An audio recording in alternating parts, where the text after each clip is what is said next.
Okay, today is November the 10th, 2018, and my name is Olga Campos Benz, and I'm interviewing Cristina Ibarra for the Voces Oral History Project at the University of Texas at Austin.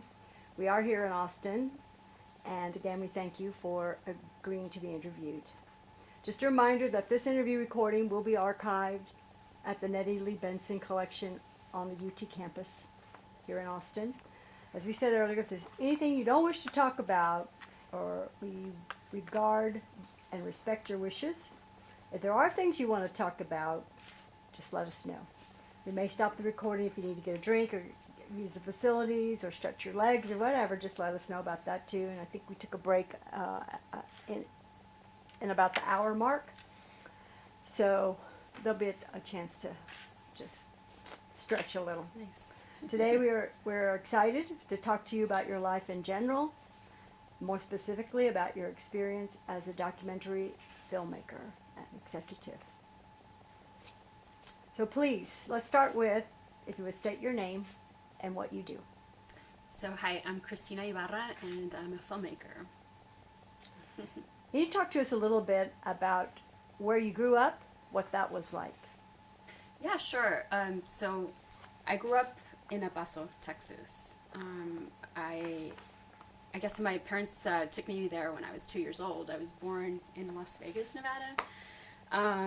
But our family history kind of goes along the Camino Real trail. So the border is kind of one of those impositions that kind of tore the family into two sections in a way. So like my grandfather was a border crosser, back in the day. My dad was a border crosser and I was a border crosser. And these kind of border crossings, I am a border crosser still, have been both legitimate and illegitimate in many ways. So it's important to me in the work that I do because it's really helped me find the language, the film language, to express just a lot of the ideas that I feel like are invisible in the type of work that I'm doing. So where I'm from has been crucial. And you asked me about what it was like to grow up there. It was a place where there's extreme poverty and extreme richness in one. And as a child, to see that, you ask a lot of questions that get thrown to the side because they're so difficult to answer. I remember crossing the bridge and seeing people, the gum sellers and, just different kinds of vendors and people begging for money and asking questions about that and just not getting answers, and you just either accept that growing up, or then you just find ways of figuring it out on your own and putting two and two together. So it's a place where class is really clear, and it's a place where you can either use the border as a place to separate you from the things that you don't know, or to build a bridge to get closer to them. So as a documentarian, I've used that as a metaphor for my work. Absolutely. Do you think, though, that in growing up, and you had an idea even as a child of making these documentaries, of what you wanted to do, answering some of these questions that you were having with the distinct disparities? Not at all. It was not even something I thought was possible. Growing up, I thought media was something that a big company made for you, and if you didn't like it, you just changed the channel. So I didn't even believe I could impact that at all. I didn't think it was a conversation I could be having with anyone. It just, either I liked it or I didn't like it, and that was it. It was really, I was really naive about it until college. That's really when I understood that I could speak back, It's kind of late in life, but it was very impactful. And I think it's because, as it's common with, I think, a lot of immigrant families, now that I've learned, I've learned that if you're a child of immigrants, you either want your children to be, your parents want their children to be either doctors or lawyers. Those are the two options you have. Maybe engineer, I've heard that too. But it's this trade, it's a profession that's very clear and easy to understand.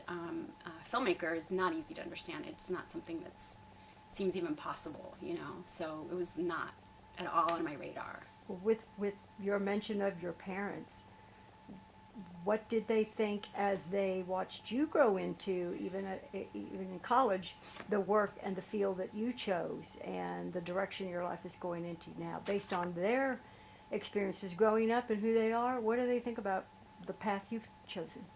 So it's been a journey, and one of those kind of maybe like it started out a little bit illegitimately because I came to UT Austin thinking that I would go to law school, and so I would have that gave me the opportunity to explore, to take different classes, and that's how I discovered and fell in love with media and the possibility of speaking back. But I wasn't having that conversation with my folks who were not here with me. I was here on my own. And with them, the conversations I would have would be, what are you going to do when you go to law school? And so I was studying film, just doing random jobs to get extra money for the film stock, so I wouldn't have to have the conversation. So they didn't know. I was outed by my friend who was in the television department. And so the secret was exposed, and it was really traumatic. We had lots of difficulties, as obviously I should have said something, it's like I was studying something in secret. And so it didn't start off well.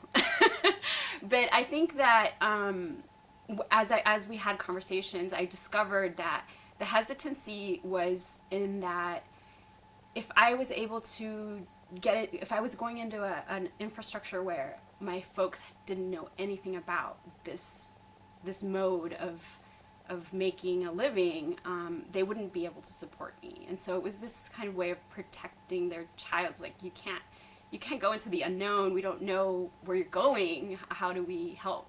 And so it's been really interesting because I've really felt that I've used film kind of as a way to translate what I'm thinking about and the way I see culture to my folks who are from the immigrant generation. But it's been a very interesting and fun, and now I can say fun, struggle with them, to try to help them understand what I even do, because it's hard to explain. I'm not in an institution. I'm not backed by an institution. I'm independent. So it helps that my father's and my mother, both of them have this entrepreneurial spirit, so they're self-employed, and that's been really helpful in kind of building this metaphor for what I do in a couple of ways. First, I talk to them about how I'm a self-starter. I have to look for my own funding, and I have to, back my own stories that I believe in. And then the other way is just in talking about how I put things together. Because, my dad he started out with a junkyard, and he would get recycled parts and put new cars together. And so I would see that kind of as, like, for me, film was my vehicle. It's like I have this vehicle that's film, and I'm getting parts from my American culture and from my Mexican culture that I see on television, recycling them and putting them back together to invent this new language. So I feel like it's just that conversation with them about how they feel about my work has also been part of the journey of discovering my film practice. So it's been very personal. Filmmaking is very personal for me. It's very much a way of going home in many ways. And what do they think about your work now? So they're excited about it. I can't say they understand it very well. I mean, they understand it in the basic sense. It's like I'm producing a film for, not for popular consumption. That makes sense. But just like they just believe, that if I have this spirit that they had in trying to build a life for themselves, that I'm going to use that to build this life. So they believe in it. They like it. They support it. To the point where they've been able to take care of my daughter when I've had to go to festivals or to workshops and things like that. So they're very much a part of the team. Well, they can help you then, after all. They weren't even sure how, but now they can. That's true. So it sounded like then it was really college where that light went off for you. It was. But was there movies, either feature films or documentaries, that you saw that helped that light to grow even brighter? Yes. It's so great that I'm sitting here in this chair, because I think Hector Galan was just sitting here, And the first time that I saw Mexican Americans on film was Los Mineros, Hector Galan's film. I had never before seen Mexican Americans on film. I had seen Mexicans, mostly light-skinned. I had seen Americans, and I had never seen Mexican Americans specifically. And he was telling a story that I didn't know a lot about, so I did learn some, but it was, it helped me bring the story back to my folks and ask about my grandfather, who was part of a mining family, and that's why he was going back and forth between Mexico and the U.S. He was actually, I didn't understand when I was a child why my grandfather, who lived in Juarez, knew the Pledge of Allegiance, and I just said that to myself, that's just how he is. Then I discovered, it's because he's actually American. I didn't know that, and but then my dad was undocumented, so it's just like this, like the border just doesn't make sense to us. Like we're just like on both sides all the time, both ways. But Los Mineros, that was the first time, and it really blew me away. I understood really tangibly that you could do this. It's just that simple fact that you can make a film about your life was transformative, or not even your personal life, but just your community, people that you know, that you love. I thought, wow, I want to do that. So it was really great. It seems to me that some of what you've said is about life along the border and some of that confusion, and how frequently people in your life go back and forth across the border. That's reflected in your work. Mm-hmm. How important has that been for you to try to take outsiders there to the border life, La Frontera, whatever you want to call it? That seems to be a very personal topic that you explore. Yeah, I would say that that's not really how I approach my work. That's just how it's come about, though? A nugget of a start?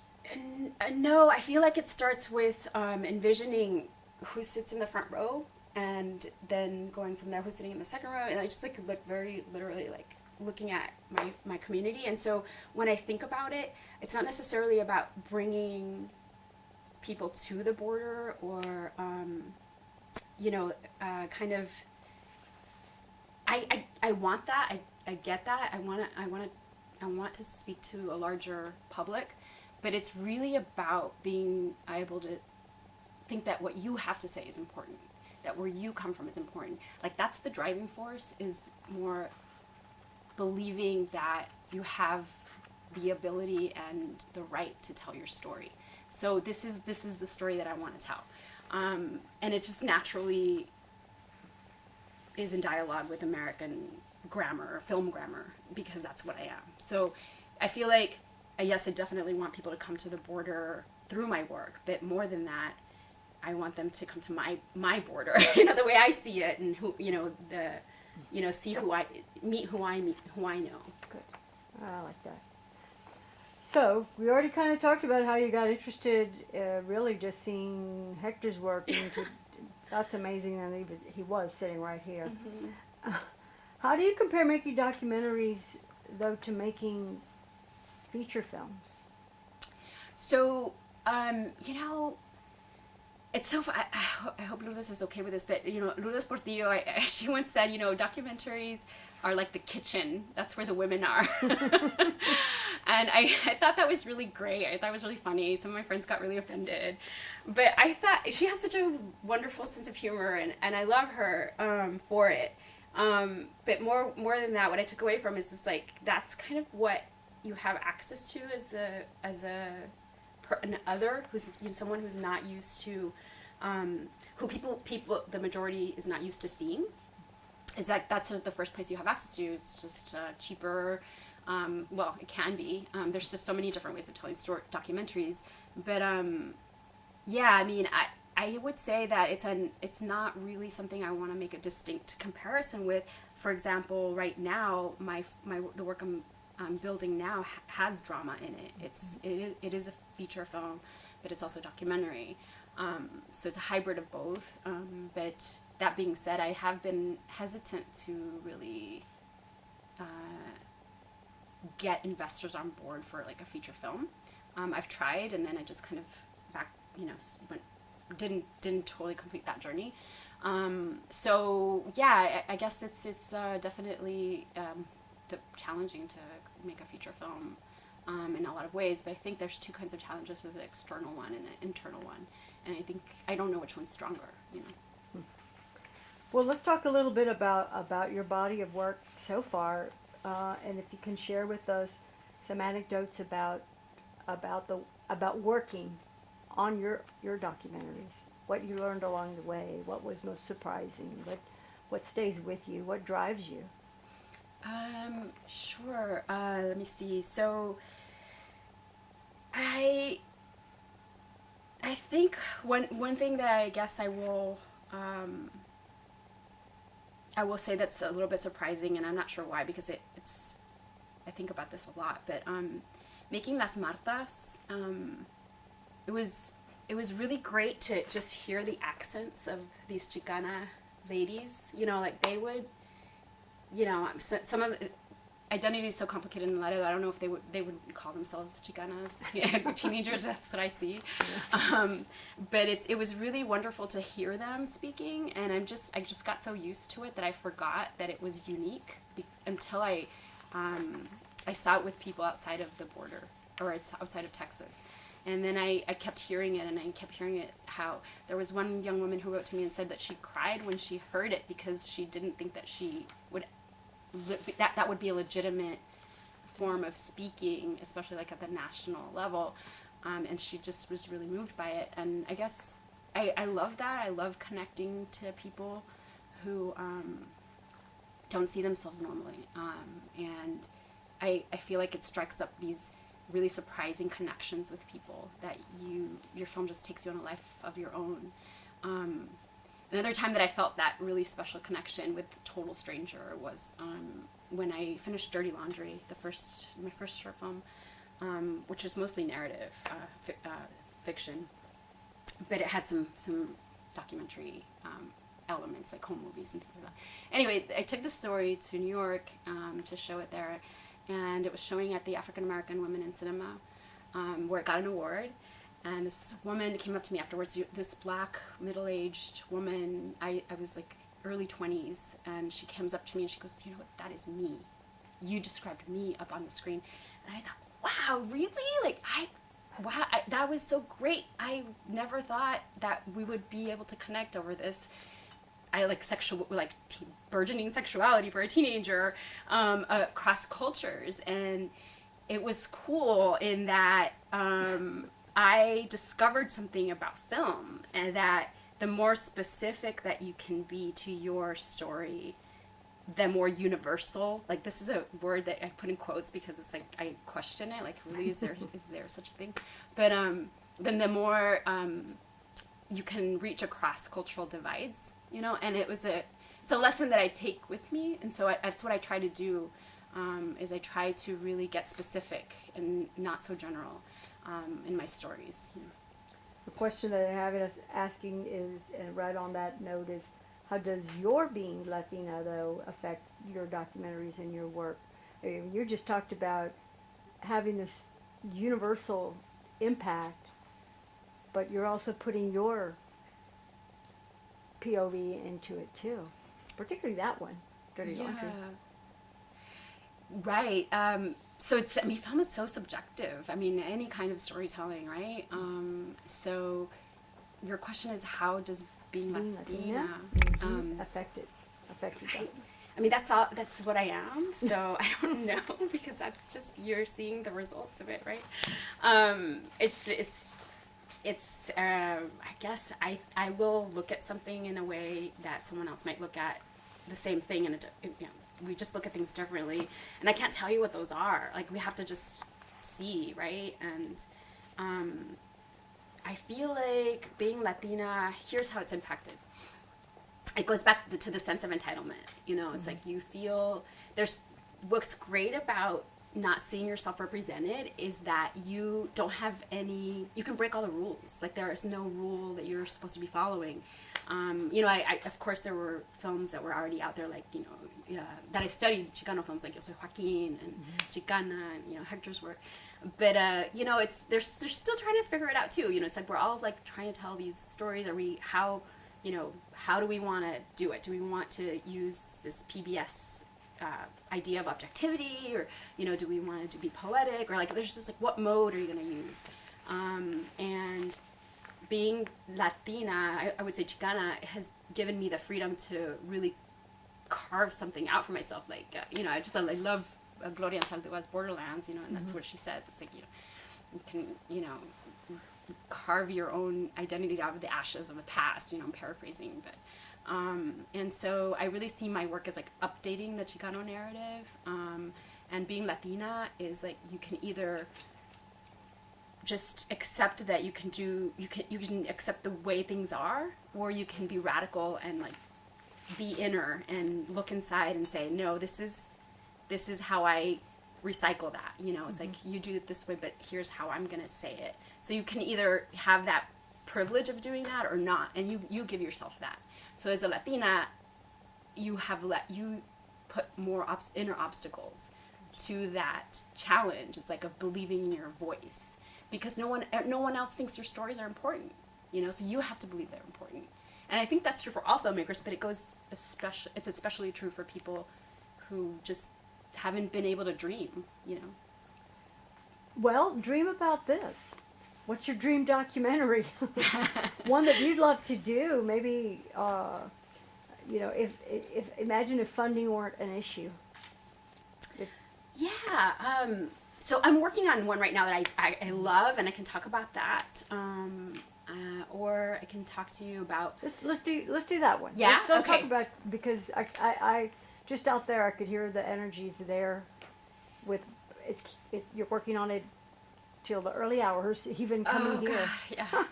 Yeah, we had a really late night last night, but so I've been making films alongside my partner, who's also a filmmaker. He has a lot more experience with fiction than I do. But we've been independent. We've been working side by side, never really collaborative. And I feel like this film that I'm working on right now is really like the film that we were meant to make together, because we are coming at it from, I have the documentary experience, he has the fiction experience, but we've both dabbled in both genres, and we're parents to a 4-year-old together. And so we have to make it work. Like, it's like we can't just walk away and say, this isn't going to work, I'll see you later. So there's this commitment, both emotionally and this political investment that we have, that is very exciting to me, because I feel like it is something I wouldn't have been able to do on my own. Like, I don't think I want to say that I have that confidence to do something that is just not typical. And I have it to an extent, but I feel like working with him has just really pushed the form of filmmaking. And it's also about the subject that's invisible. Like, we're not meant to see this. It's about undocumented people who are detained. And you can't take your camera inside a detention center. I mean, we've tried. Mm-hmm. It's a challenge. How do you document the invisible, right? So I feel like this is an exciting film for us in that way. It's like formally and emotionally, like, it's just like a family film, and like literally, like, it's our family making it, and formally, Well, that is an undertaking, to say the least, and it's one that sounds like bringing in the emotional and the personal. And you've got a 4-year-old. When all this is said and done, what do you want her to see at a later age, but when she sees this as my mom and my dad artistically, professionally collaborating came up with this? What do you hope she can take out of that as well? What will it be? Yeah, I want her to not have to talk about these issues anymore, about Latino representation. I don't want her to even think it's a problem. I want that to be solved for her, and for her to just be able to decide what she wants to do and have the feeling that everything is possible, So I don't know, but So for your audience in 2019, when the project is wrapped and distributed, what do you want your audience to take from it? The same thing, that we don't want to have to deal with these issues anymore? You know, when I say that we don't have to deal with these issues anymore, it's just like they're resolved. I want, yeah, that's kind of what I'm trying to say. Is like, yeah, I feel like people are gonna see this film, and they're going to hopefully feel that there is a way to make change. You can use film to say something. You can use film to move people. Film on its own isn't going to do the change. But if the right people see it, and if you connect to the right people, then change is possible. So I hope that that's what people take away from it, this desire to connect and resolve things. I hope so too. I do. All right. Well, let's talk a little bit about your career. And we talked about Hector, but have there been other individuals who've opened doors for you, who have helped nurture you and push you forward? Yes, there's so many that I just hesitate to list them because I'm going to forget them. But not by name, but maybe just kind of where the support came from and how that moved you to the next step. So I feel as if I wouldn't have been able to do this without my girlfriends, and I can't call Lourdes my girlfriend because she's an elder and veterana, but I always feel like I can call her, like if I have something I'm thinking about, I know she's gone through it, or my friend Natalia, who's like, a totally different type of filmmaker for me. But, without these conversations that I've had with her around this sense of privilege and whiteness and, by nationality and what is home, these really move me. I guess, this collective comadres, the collective comadres have been really powerful. Another way to talk about them is to talk about the documamas, but it's hard to just say documamas because I'm also thinking about people who are like playwrights and poets and people like that. There's this group of friends that formed in New York. We were friends in San Francisco, and then we somehow ended up in New York for different reasons all at the same time. And I remember meeting with them over coffee and talking about how Latino representation works in plays in San Francisco versus plays in New York, and just getting kind of upset about politics and just having our rants together, and then turning the rants into creativity, and then making film, like short videos and satires. Those really kept me going because, it takes so long to make a documentary independently if you don't have institutional backing. Sure. And you can get demoralized, or you can get this tunnel vision, and working with them helped me kind of practice my storytelling muscles, and it helped me laugh, and so they were great. We call ourselves fulana, because it's like we're almost like when people ask who did what, when they see the work that we did together, we just say we did it, and it's a collective. It's like anonymous. It's like also, fulana, it's a little bit derogatory. It's like, oh, the woman who's not worth naming, it's like, so we wanted to take that back and say, yeah, we are fulanas, and what do you think? We dated anyway, so they gave me a lot of strength, and then there's folks who are just, breaking open the doors that I don't know. We're just like people, like Jesus Trevino just met today, but I've known his work, for a while. People like that. And my partner, who's also a filmmaker, so. How did y'all meet? We met because I fell in love with this film, Papa Papa. I thought it was the best film. I was working at Cine Festival, and part of my job at Cine Festival was try to convince filmmakers who we couldn't afford to fly in to come to the festival. So I had an opportunity to tell him how much I liked the work. And when I moved to San Francisco, I updated my contact information, and he ended up there, so we actually met in person, and we became friends, and we were friends for like 3 years, and just helping each other on each other's work, and then we just kind of started following each other around the country.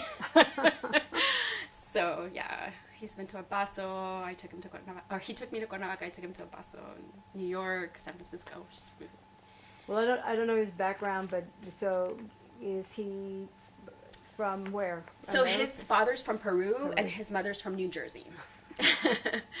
So yeah, and when I met him, he didn't know Spanish. So now he does. Had he been to Texas before? Had he been to? No. He had not been to Texas before. Yeah, but so he's been a huge influence, and I don't know who else. Sounds like you have a very strong support system in place, one that allows for the ranting, the laughs, the mutual support. It's a good one. Yeah, yes, I have to remember to count on them, to call them up. So let's turn now a little bit to the business part of this. The factors that you take into account when you decide the topics to focus your work on. We talked a little bit about that, but you're trying to get it in front of an audience, so I guess you have to take that into account. What are some of those business factors that, I don't want to say can impact creativity, but certainly can direct the work that you choose in order to be successful and measurable success? Right. So we have so little time on this earth that I really want to do my best to not decide on stories based on economics. Like, that's just, I don't want to do that. I don't do it. I've been lucky enough not to do it, and I hope not to do it, because I feel like then it's not worth it. It's filmmaking is very personal to me. It's not a job. It's what I think about all the time. When I look for funding for the work, I've had to learn how to, because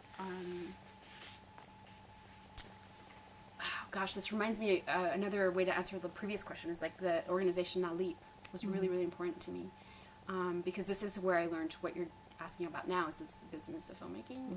I was able to talk to folks who have been doing this for a long time and understand, how do you write a grant? How do you, what language do you use to talk about a subject that maybe somebody doesn't care about, and how do you dramatize it for someone who doesn't have that lens? And, and I feel like that's where a lot of my learning has come from. I work through NALEAP and the different elders that have been able to work with us through there. So really, it's all through grant writing, and I've been I've been lucky. I guess I was working as a freelancer for a little bit, as a freelance editor, assistant editor mostly, and now it's really full-time filmmaking for me. But what that means is like 90% of the time you're looking for money. 10% of the time you're actually practicing the craft. It's all been through grant writing, and right now the struggle for me is my home has been PBS, and it's been a natural fit in some ways, because the first film ended up there, and I didn't know where it was going to end up, but it just kind of found a home. And then from there, I was able to find a producer that had more experience than I did to make The Last Conquistador.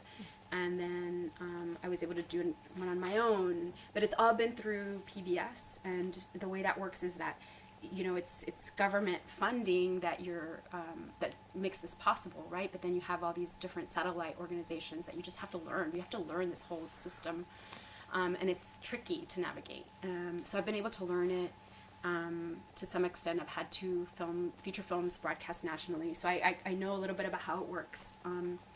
But now I'm finding that I need to find a new home, because this idea of how do you put a story together for a national audience is it's very filtered through this PBS lens that I've found through the feedback I'm getting for the new work. And so my challenge right now is, well, how do you then, without losing your home base of public television, how do you branch out to these commercial networks? And it's where I'm at. I'm at that crossroads right now. And I'm trying to understand how to go back and forth with that border, right? It's a new border for me. So how do you navigate that? I'm learning that right now. But it's really not determining the types of stories that I'm telling. It's more determining how committed am I to keeping my language, and I think that's what's at risk with these channels, right? Like the PBS network. I think that's what's at risk is you still have this language that you want to develop and cultivate, but you're being told to tell your story a certain way if you want to reach a national audience. So what are you going to do? Like, how do you deal with that challenge? Like, do you accept the challenge or do you push back? Would that be that more or less a transition into an independent filmmaker versus a documentarian then? Well, I think it's all been independent. Okay. I haven't ever had a full support for a film. Like, right. Yeah.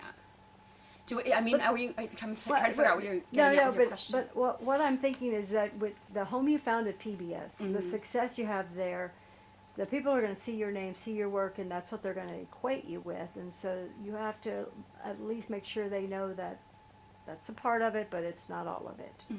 An independent filmmaker sounds like more of a broader. I see what you're saying. Yeah, and so I don't. I feel like I have friends who are PBS documentarians, and that's what they are. I mean, they're not independent filmmakers. It's their job is to tell a public television story, and I think that's noble, and that's great. I'm trying to tell a story that is about that. I'm not trying to tell a PBS story. I'm trying to tell my story for PBS. I want PBS to pick it up, but I don't want them to change my story. Okay, got it. So so how, you also have to pay rent and you have to eat. So it's like, how do you move forward and push back? It's like if you're not a wealthy person with a trust fund and you want to be an artist, there are these class issues to consider. It's like, who are the artists? How do they have the freedom to explore and invent? You talked about grants. You talked about some of those other funding vehicles, but how is that challenge of raising funds? So, I've been learning a lot with this documentary. We were lucky enough to present at the Catalyst Fund. It's a Sundance program that it's a pitch forum where you pitch your documentary to private investors. They call them they're not called private. They're called creative investors. Because they want to be partners with you as you're telling your story, to understand what your artistic challenges are, as you're putting your story together. And it was a real blessing because it's been an education to learn that there are other avenues of funding, but as a Latina woman, I've been blocked out. I haven't had access to them. And I didn't even know that world existed, but it does. And I feel like that's one of the wonderful things about this project is like you don't really know if you're doing what you love and you're committed to it. You're going to open up a new door and you're going to learn how to do it. It's every project I'm learning. It's not, I never have a clear path. So with this one, it's the first time that I work with equity investors, and I'm excited to see, how it goes. I mean, I feel like they're really happy right now because like I said, they've been a very close part of our creative process, as well. They understand the challenges. And it's been great because if I go to PBS and I tell them what my challenge is, they'll try to help, but they're mostly say, okay, well, go figure it out. Good luck. Yeah. But here, they were really helpful, and they said, oh, that's your problem. This is how we're going to fix it, It's been great. Are you feeling at all under the gun because of your topic? and the timeliness with what we're hearing about. Yes. Because that could be something that equity investors are going to push too. Is like, we need this last week. Yeah. You know? No, you're right. You're right. And luckily we're aligned in that time pressure. Like, we want to finish too. But yeah, I mean, that's definitely something that's come up. It's like, we all want this film out in the world right now. We really wanted it before the election too. Yeah, God, that would have been great. Yeah. Yeah. I mean, it's just, this is a very dangerous time. So. Well, with the best of circumstances, what will this year be like for you? And The Ideal World will premiere very soon, early in 2019, and we'll find a broadcaster. Ideally, I would love to have it be a commercial broadcaster and public television. That would be my dream. And now we have so many more platforms, though, Mm-hmm. for streaming and young millennials watching on their phones, and pick a source. Would that be something that that would interest you? So my experience has really been in the long format, Got it. and I still really believe in it. But I'm also at the same time really interested in exploring more immediate storytelling forms. But it'd have to be the right fit. I mean, like you said, there's just so many out there. Am I going to do a podcast? Am I going to do a webisode? And then another exciting opportunity with all of these different platforms is that single story, that one big story can then have satellite versions. And there's just a wealth of material that we have, from government documents to community archives, that can really live, have a real life online. Yeah, it's exciting. It's going to be an exciting year then. Yes, it's going to be an exciting year. Tell me what's ahead this year. What are some of the milestones that you're shooting for? So the first milestone is to get this cut completed. Like, we are probably in like the second or third rough cut, and get it online, color corrected, sound mixed, just finish it, wrap it up, and technically, creatively, and then technically, and then soon after that, just have a premiere in festivals, and then sell it, find a sales agent, that's a new relationship that I'm also developing right now outside of the PBS system, as I'm learning how to work with sales agencies for the first time. We wish you the best of luck. Thank you. Yeah.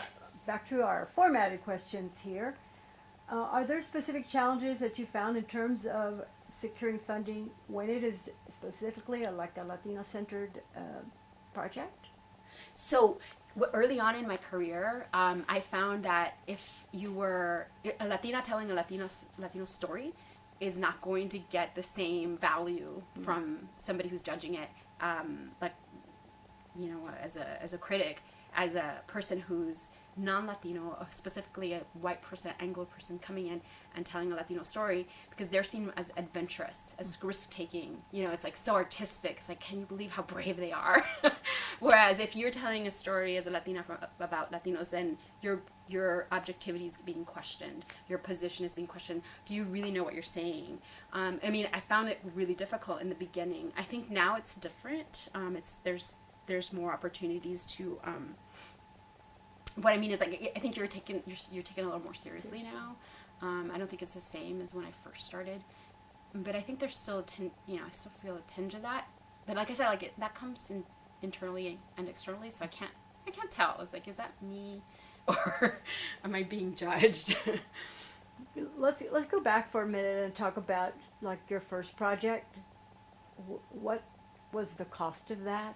Oh, okay. What do you remember about that fondly, or biggest maybe mistake you made? Something that's memorable from it, and particularly the cost too, because that had to be eye-opening for you as well. So I found these home movies that I didn't know existed in my parents' closet one day, in this cookie box, and I guess my dad somehow acquired this camera, and so that footage already existed. So the cost wasn't just transferring that footage. That's the genesis of the idea, came from finding these home movies and trying to then build a story around that.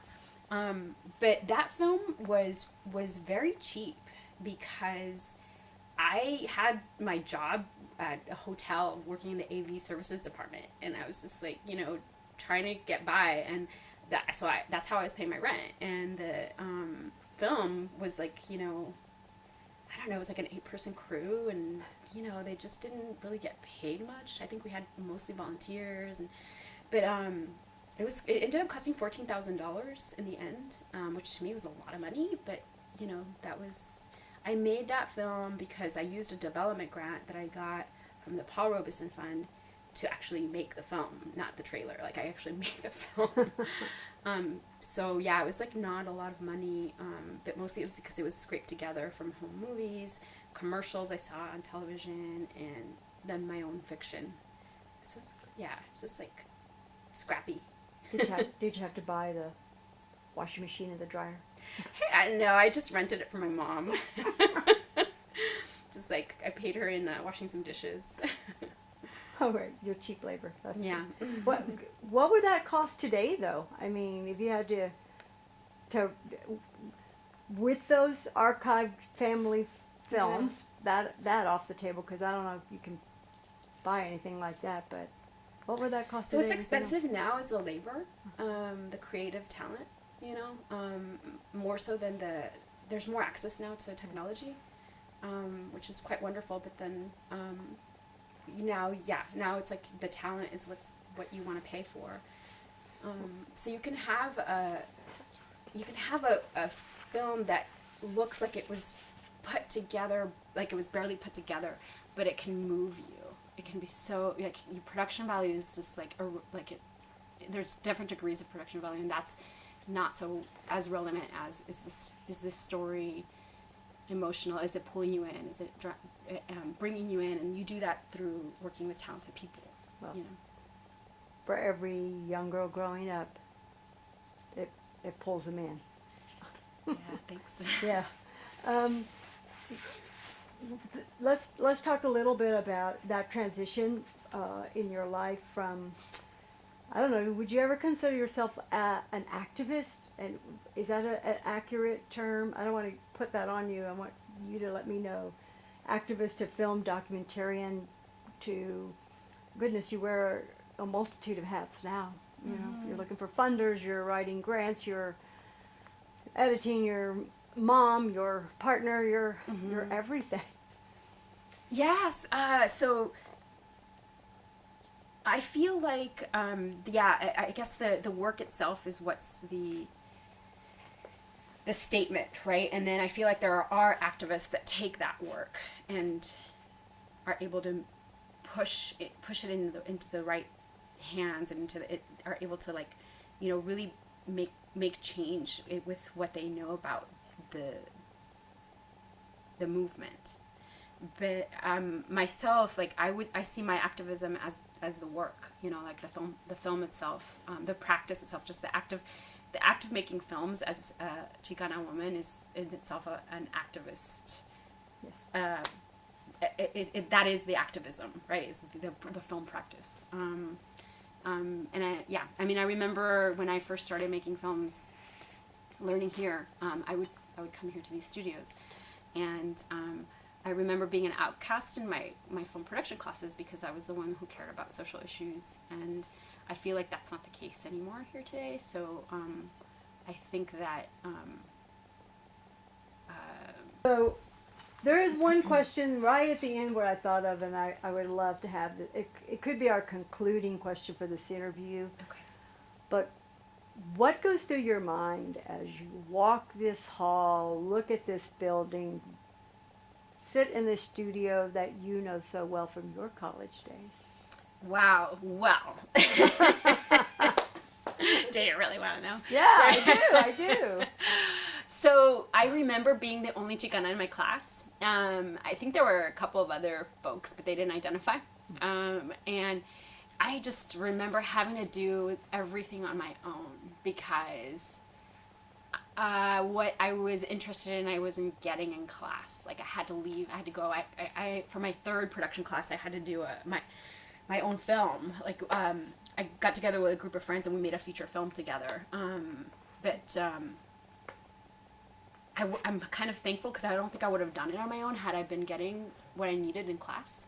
You know, I went out a lot. But when I walked down these halls, I asked myself, it's like, well, I wonder how different it is now, because I know that documentary is such an important part of the production program here. And I know Paul Steckler, and he's been a great source of support. But I wonder, it's like, why aren't there any Latino or Chicano professors? Like, I don't know. I don't know why. Because it's like, it feels like such an underserved community, you know, like the Latino population. And it makes me a little bit sad, to be honest. We don't either. There's 6 in the College of Communication. And Six. we're working on it. I'm on a group that we just met with Dr. Fenbus, and we have voiced our concerns Mm-hmm. and the pay issue and a lot of other things. Mm-hmm. So there's a group, and it includes some legislators and former legislators and other community activists that we are pushing Dr. Fenbus for some changes. That's great. I'm happy to hear that there's some movement there. It's just too Because long it- in coming. Really, yeah, it really is. It's unfair, you know. It's yeah. I mean, if you look at the size of the Latino population in the state and the school, I mean, it's time. It's overdue. But yeah, that's what I think about. I'm just like, you know, I think it must be different, you know, in some ways that, you know, there's such an active documentary student population here. But yeah, I just wonder where are they going to get what they need, you know?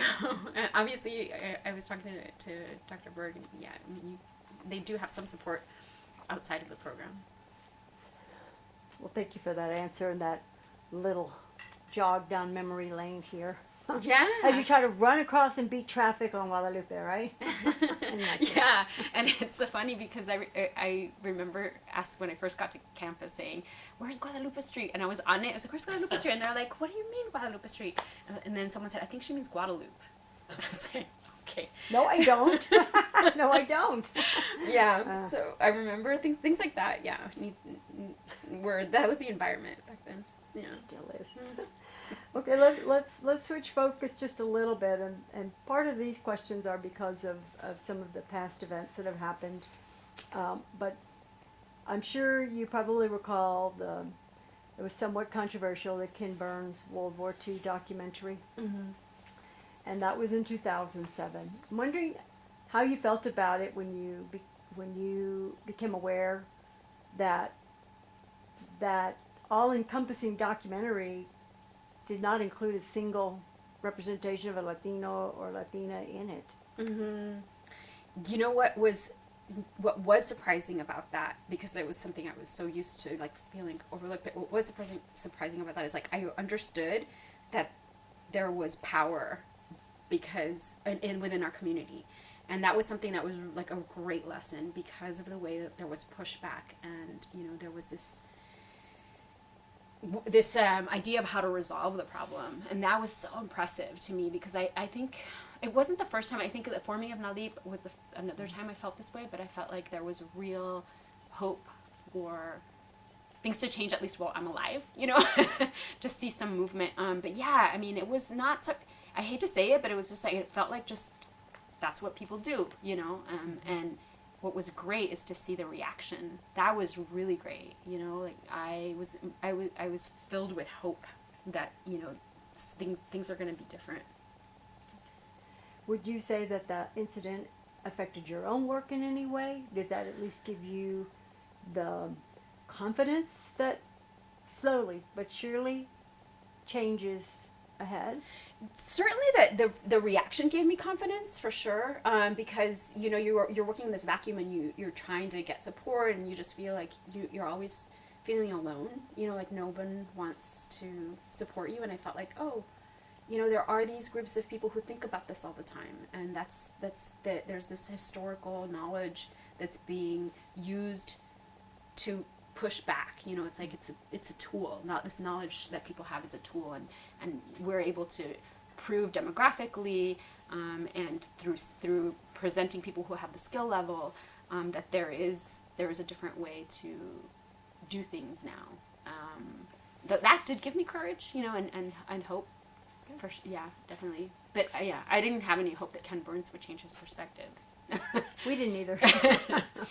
How important is it to you that Latinos and Latinas produce the documentaries about their own, about Latinos and Latino topics? Yeah. You know, I feel like it's imperative. It's urgent, and I think it's important for Latinos to produce any kind of work that they want to produce. It doesn't have to be work about Latinos, but I feel that if they do want to make work about their own community, that there should be support and not further, like, not more obstacles than someone else might have to make that same kind of work. I mean, it should, I feel like only a person, like a Latino person will have a Latino perspective, but it's not a Latino perspective, it's like a singular perspective. It's like, you know, we were just talking about this idea, Dr. Berg and I, that you don't have this like monolithic, like the border perspective or like the Mexican American perspective. Within that, you'll have, you know, people who voted for Trump, for example, or people who, you know, voted for Hillary Clinton, or, you know, there's not a dominant narrative, and the more Latinos that make stories, the more that narrative the dominant narrative about the Latino experience will be chipped away, and you'll have this like dimensional, rich, you know, way of like pushing the conversation forward of like, who are we, or, you know, connecting beyond Latinos. It's imperative, it's urgent, it's like the most important thing to me. It's like you need to have Latinos telling Latino stories and other types of stories. Are there any topics, Latino-centric, that are on your back burner, that you're ready to move up to the front burner? So I've really been interested in my, I guess like my family's migration story, and understanding it more.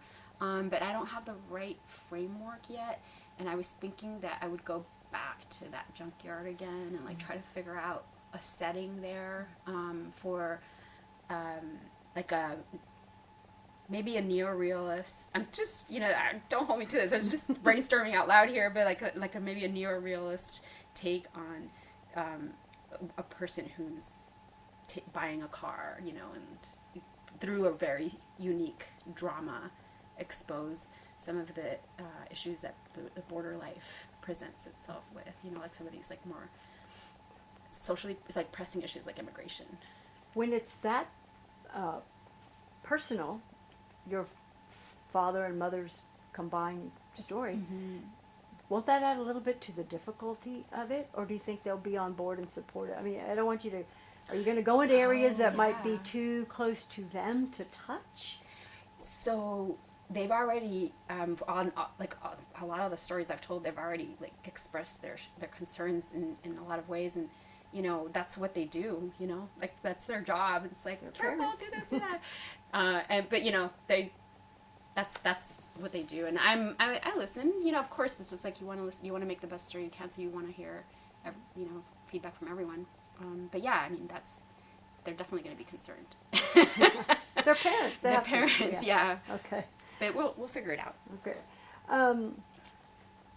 Let's see. Oh, can I tell you another Go idea? ahead. Yes. Okay. I know you guys said not to talk about illicit things, but but it's not me, so I can do this. So one idea that my parents convinced me not to do was I wanted to do the story about this inheritance that Latino men have in the types of career paths that they can choose. And I wanted to look at my family's story because all of my uncles who are blood related, not married in, but blood related, have all gone to jail for dealing drugs. Every single one of them. And I want to know why. And I thought, maybe this could be the hook to a story to explore like the opportunities that men have, specifically immigrant men have, and how young men what they inherit from seeing this kind of life. And they just were like, they convinced me not to do it because they just, they were worried that, I would be put in danger. Sure. And so I've seen a couple of other takes on this, this idea, but that in different ways. And so I think the other filmmakers have done a good job. So, but one day I might do that. I think that's an excellent one, but I agree that it comes with some inherent dangers, and you might be delving into things that, who knows what you uncover. Yeah, no, definitely. But I think that it's very, for a child of immigrants, I think you either, it's like like cutting into this notion of the good immigrant or the bad immigrant. You have to be one or the other. And it's like, I don't, I want to break that down. Anyway, yeah, I don't know if I'll ever do that film, but down the line. When you conduct interviews for your work, is it different when you're talking to Latinos than it is when you're talking to Anglos or African Americans? You said you mentioned how that one woman heard her voice, heard her dialogue. Mm-hmm, But her dialect. What is that like with those various groups? I feel like it's so much easier to make connections with people that you're like. It's just natural, no matter who you are. Mm-hmm. And that's, I think, part of that, like, the unnatural bias, or the natural bias is what they're calling it, where it's like, well, you hire people who look like you or who you're comfortable with. And so the challenge is in how do you check yourself on what those biases are so that you can have a more diverse environment.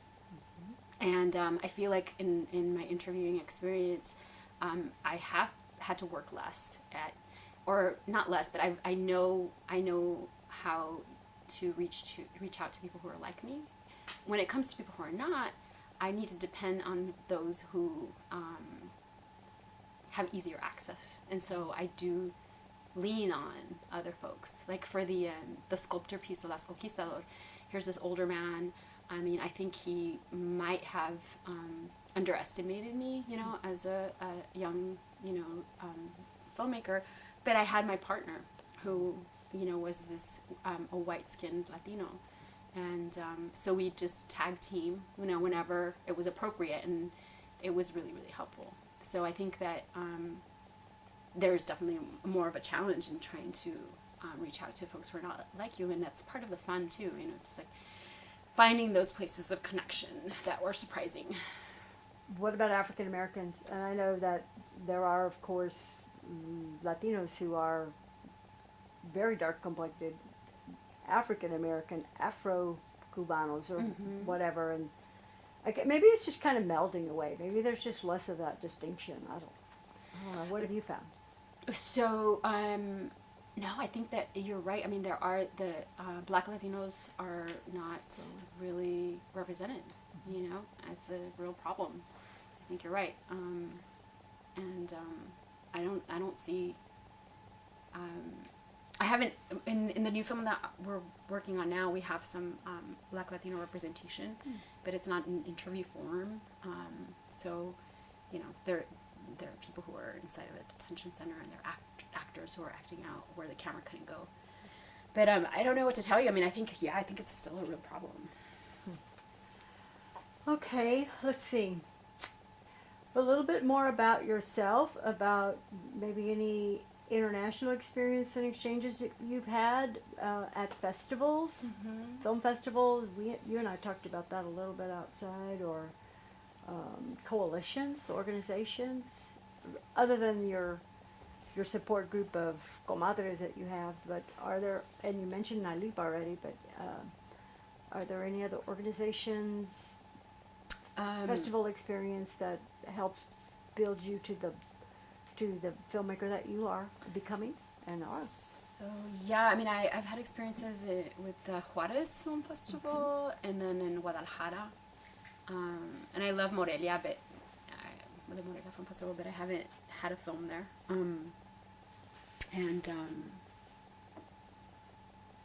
I mean, I think it's just the same as within American audience. It's like, I feel like if you can be really unique and specific to your experience, I think that's going to be more translatable in these environments as well. Like, I remember speaking to some academics in Juarez about the idea of Chicano, because I was saying I'm a Chicana filmmaker. I still feel that I call myself that. But they were just like, what does that mean? I don't get it.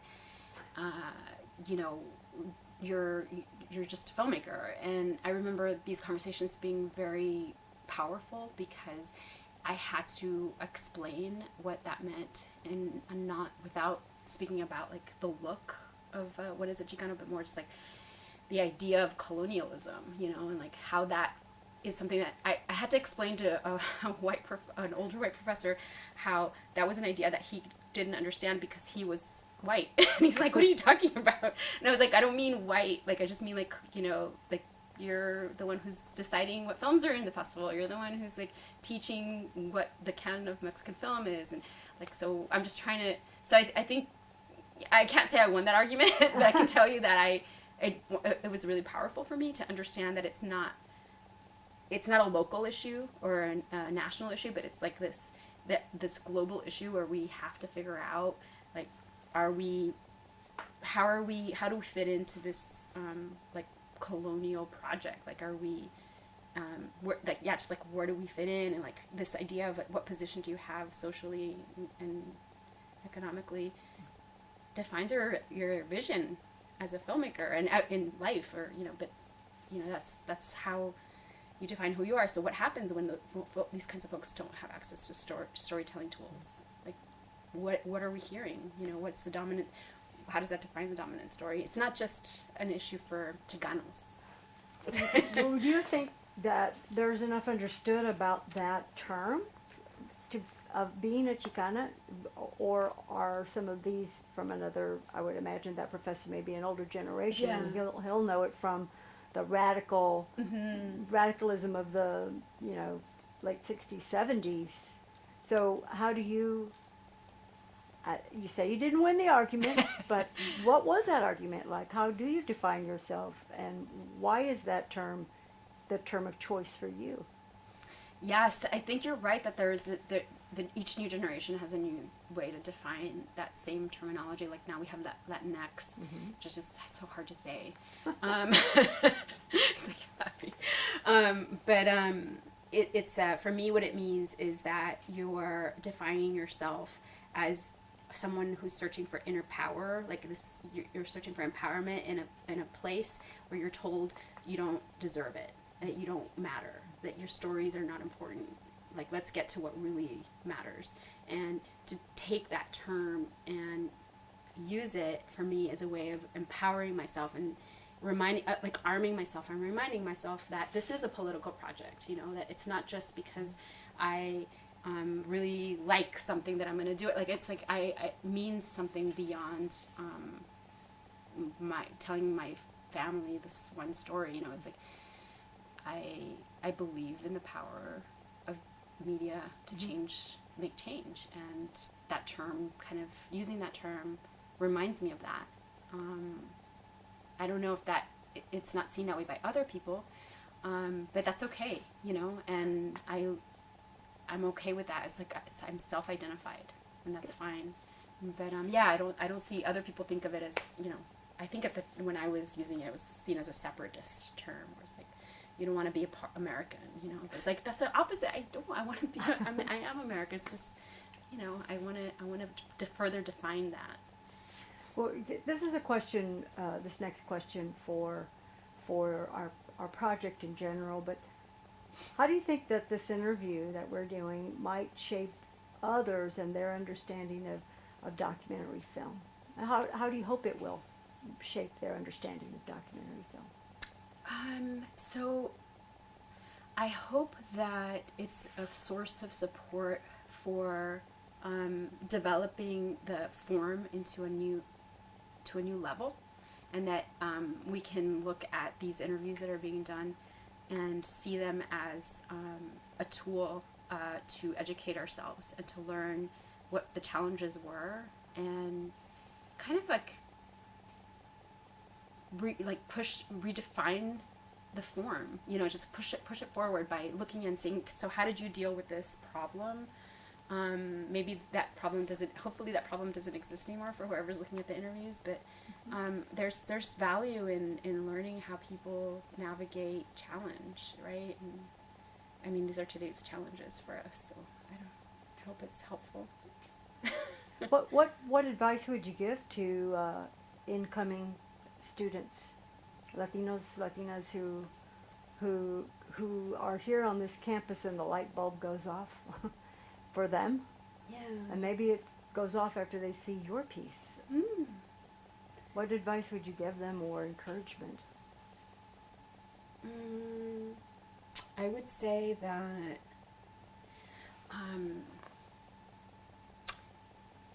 there are so many people. There's so many reasons not to do what you want to do. That why focus on that? You know, it's like, I think that if you want to do something,